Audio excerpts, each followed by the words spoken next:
नमस्कार दोस्तों, स्वागत है आपका मेरे YouTube चैनल एक्सपर्ट सचिन पर। और मैं चार्टर्ड अकाउंटेंट सचिन एक रिक्वेस्ट पर आज की वीडियो लाया हूं, जो मुझे मीनाक्षिया 1051 ने करी थी कि सर प्रोप्राइटरशिप इंडिया में लोग बहुत बनाते हैं, आप उसके बारे में पूरी बताइए, कैसे बनानी है, कैसे बंद होनी है, कितनी कॉस्टिंग आती है, किन किन कंप्लाइंस का ध्यान रखना है।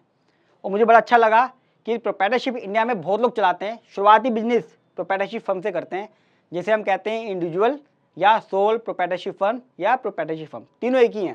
तो उसके बारे में मैं बताने वाला हूँ कि सोल प्रोप्राइटरशिप फर्म में काम कैसे करते हैं, इंडिविजुअल काम कैसे करते हैं, प्रोप्राइटरशिप फर्म में काम कैसे करते हैं। तीनों का मतलब एक ही है। आखिर तक जरूर देखिएगा और बहुत इंपॉर्टेंट वीडियो है, प्रैक्टिकल है। इसको शेयर कीजिएगा व्हाट्सएप, फेसबुक सब जगह, और लाइक जरूर कीजिएगा। सबसे पहले बताओ कि सोल प्रोप्राइटरशिप फर्म क्या होती है। मैं सचिन हूँ, मैं अपने नाम से जो भी काम करूँगा वो मेरी सोल प्रोप्राइटरशिप फर्म होगी। सिंगल ऑनर हूँगा मैं, मुझे कहीं भी रजिस्ट्रेशन नहीं कराना। LLP, private limited, partnership firm, trust, society की तरह कहीं भी मुझे रजिस्टर नहीं कराना।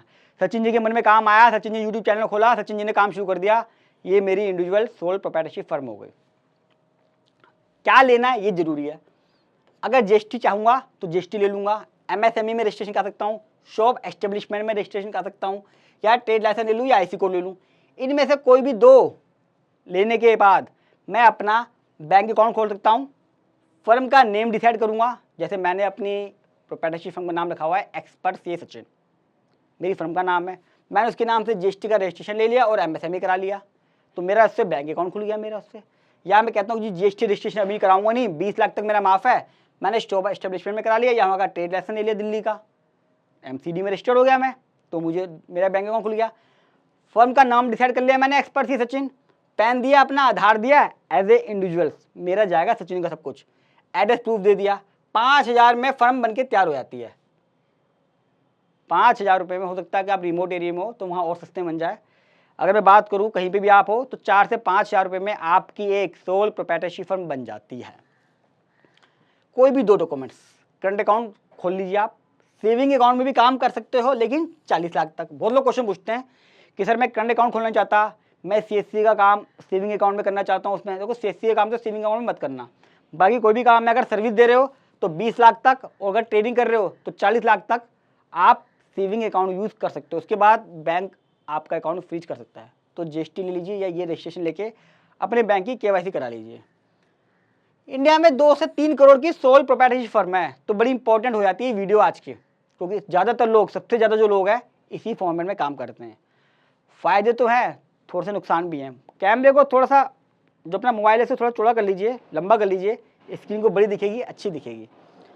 अनलिमिटेड लायबिलिटी होती है दोस्तों प्रोप्राइटरशिप फर्म में।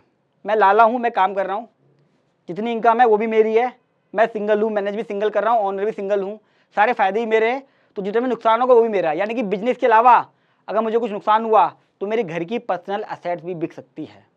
ये ध्यान रखना हमेशा प्रोप्राइटरशिप फर्म के अंदर। कोई भी इन्वेस्टर नहीं मिलता और स्टार्टअप में रजिस्ट्रेशन नहीं हो पाता।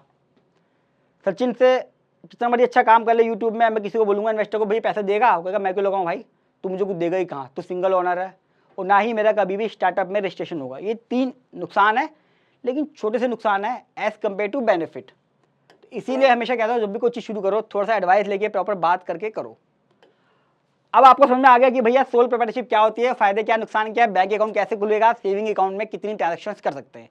अब आते मेन कंप्लायंस, सबसे बड़ी बात आती है, खर्चा कितना आएगा सर, रोकड़ा कितना लगेगा, CA रखना पड़ेगा क्या, एडवोकेट रखना पड़ेगा, कंसल्टेंट, अकाउंटेंट, सब चीज़ें। सबसे पहले आपको GST रजिस्ट्रेशन तो कराना ही पड़ेगा, आज की रिक्वायरमेंट है। बिना GST रजिस्ट्रेशन के धंधा बिजनेस नहीं चलता दोस्तों। आपको मंथली GST 1 भरनी पड़ेगी, GST 3 भरनी पड़ेगी, चेक करना पड़ेगा। देखो मैं ही मान के चलता हूँ, आप ये काम खुद कर रहे हो, CA नहीं कर रहा, आप खुद करो तो क्या ध्यान रखोगे, आपको चेक करना पड़ेगा कि बिल प्रॉपर है कि नहीं है, वेंडर GST पे कर रहा है नहीं कर रहा है। बहुत सारे लाला मैंने देखे हैं, बिल लिए जा रहे हैं, लोकल लिए जा रहे हैं, GST पे कर जा रहे हैं, बाद में 3-3 साल बाद नोटिस आ रहे हैं। 17-18 के केस अब लग रहे हैं कि आपने जो खाने वाले को बिल दिया था, सीमेंट वाले से बिल लिया था, उनको पेमेंट करी थी, कोई भी नहीं मिल रहा, मैं आपने इनपुट लिया हुआ GST भरो, और वो कह रहा है मुझे क्या पता यार। तो इस चीज़ों को ध्यान रखना है। जो आपका काम कर रहा है उससे भी महीने महीने पूछते रहो कि भैया जितने भी बिल मैं ले रहा हूँ इनपुट वाले, सबके GST पे हो रहे हैं या नहीं पे हो रहे हैं। बड़ा इंपॉर्टेंट है ये। आपका रजिस्ट्रेशन हो गया GST का, उसका काम हो गया। अकाउंटिंग, डेली बेसिस पे अकाउंटिंग करानी है। बहुत सारे मेरे पास केस आते हैं, वो कहते हैं ये अकाउंटिंग नहीं कराई हमने, GST से था, बिल आ रहे थे, इनवाइस था, एक्सेल बने जा रहा था, साल के आखिरी में हमने उसकी बेस पे काम कर दिया। गलत। आपको अपने स्टॉक मैच करने के लिए, प्रॉफिट के लिए, डेटर क्रेडिटर के मैच करने के लिए कैश पॉजिटिव रहे। बहुत सारे केस में कैश जमा कराया जा रहा है, आज मुझे पता ही नहीं है, उसका कैश निगेटिव हो गया है। ओरिजिनल बिल इनवॉइस है कि नहीं संभाल के रखने के लिए जरूरी है। आजकल सारे काम व्हाट्सएप पे होता है, व्हाट्सएप पे भेज दिया मैंने, व्हाट्सएप पे सीए को भेज दिया, उसी व्हाट्सएप पे मेरी 3B GST 1 तैयार हो गई, एक्सेल पे काम हो गया। अकाउंटिंग जरूरी है दोस्तों, अगर नहीं करा रहे आप अकाउंटिंग प्रॉपर टैली में तो दिक्कत वाला काम है। तीसरा और मोस्ट इंपॉर्टेंट, हाफ ईयर और ईयरली बैलेंस शीट, यानी कि 6 महीने की बैलेंस शीट बनाइए और 1 साल की बैलेंस शीट बनाइए। किस लिए बैलेंस शीट बने, P&L बने, कंप्यूटेशन बने, आपका ऑडिट होता हो या ना होता हो, क्या होता है, एक पोर्शन पर चल जाती है जो मेरा काम हो रहा है वो ठीक है कि नहीं है, मेरा प्रॉफिट कितना आ रहा है हाफ ईयरली और मेरे ईयरली कितना प्रॉफिट आ रहा है। मैं कई बार देखता हूँ, कहता मार्च में बहुत सारे खर्चे डाल दो जी, मार्च में आ रहा था, फरवरी में आ रहा था 1 करोड़ का प्रॉफिट और मार्च में सीधा प्रॉफिट आ गया वो 10 लाख रुपये का, 90 लाख रुपये का घपेला कर दिया मार्च में, पता ही नहीं चला किसी को भी। कह रहा क्या करूँ जी, मुझे तो पता ही नहीं था। तो अगर बड़ा काम है तो हाफ ईयरली बनवा के देख लीजिए एक बार। लेकिन क्वेश्चन क्या आता है, मैं दूंगा सिर्फ 500 रुपये, 500 रुपये दूंगा महीने के, तो 500 में इतना काम कौन करेगा, 500 में तो घिसा पीटा रगड़ने वाला काम होता है बस। कौन करता है आज की डेट में 500 रुपये में काम, GST डन नहीं जाती है। चौथा, इनकम टैक्स एडवांस टैक्स देना पड़ता है। देखिए मैं बता रहा हूँ, जो भी प्रोप्राइटरशिप में काम कर रहा है ये सब ध्यान रखना, उसको क्वार्टरली पे करना है, नहीं पे करेगा तो इंटरेस्ट लगेगा 1%।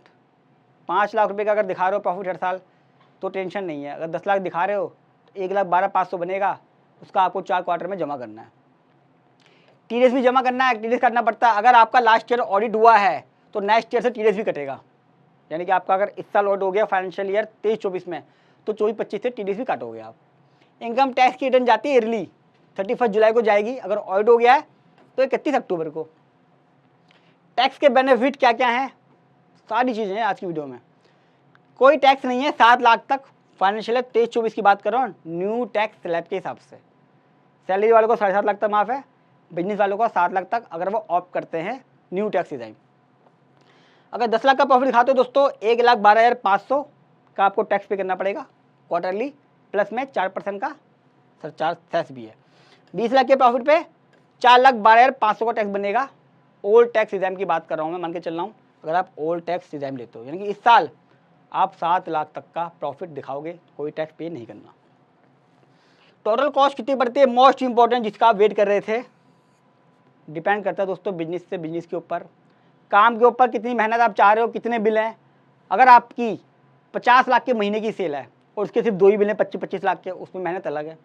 लेकिन अगर आपके डेली के 5 बिल होते हैं और 50 लाख की सेल है, उसमें काम कितना बढ़ जाता है, तो डिपेंड करता है। फिर भी मानता हूँ मिनिमम कॉस्ट मान के चलिए 3,000 रुपये महीने के हिसाब से, 36,000 रुपये, मैक्सिमम तो 1 लाख भी हो सकती है, 2 लाख भी, किसी की साल की 5-5 लाख रुपये भी लोग लेते हैं। डिपेंड करता है नेचर ऑफ बिजनेस, काम क्या करा रहे हो, स्कोप कितना है। दोस्तों अगर फर्स्ट टाइम आ रहे हैं तो मेरे चैनल को सब्सक्राइब कर लीजिएगा, क्योंकि इंडिया का इकलौता प्रैक्टिकल चैनल है ये, और मैं इंस्टाग्राम पे भी हूँ, वहाँ पे मेरे 1 लाख से ज़्यादा फॉलोअर हैं, तो वहाँ पे मुझे फॉलो कर लीजिएगा ताकि आपको डेली बेसिस पे फाइनेंस की नॉलेज मिलती रहे। और दोस्तों ये इकलौती वीडियो है प्रोप्राइटरशिप की जिसमें सब कुछ बताया गया है, और इंडिया में हर आदमी सबसे पहले प्रोप्राइटरशिप ही खोजता है। तो ये वीडियो जितना हो सके व्हाट्सअप, फेसबुक सब जगह शेयर करें ताकि बाकी लोगों को भी इससे फ़ायदा पहुँचे जिन लोगों को अब तक इसके बारे में पता नहीं है। वीडियो कैसी लगी कमेंट बॉक्स में जरूर बताइएगा, लाइक जरूर कीजिएगा, कोई क्वेरी है कमेंट बॉक्स में जरूर पूछ लीजिएगा, किसी टॉपिक पे चाहते हैं वीडियो बनाऊं कमेंट बॉक्स में लिख दीजिएगा। और दोस्तों एक इम्पोर्टेंट बात और, अगर आप भी चाहते हो कि मैं आपकी इसमें हेल्प कर दूं कुछ प्रोप्राइटरशिप बनाने में या एडवाइस में, आप मेरे से दिए गए नंबर पर कॉन्टैक्ट कर सकते हो या मुझे मेल भी कर सकते हो। अगली वीडियो लेकर आऊँगा, तब तक के लिए नमस्कार।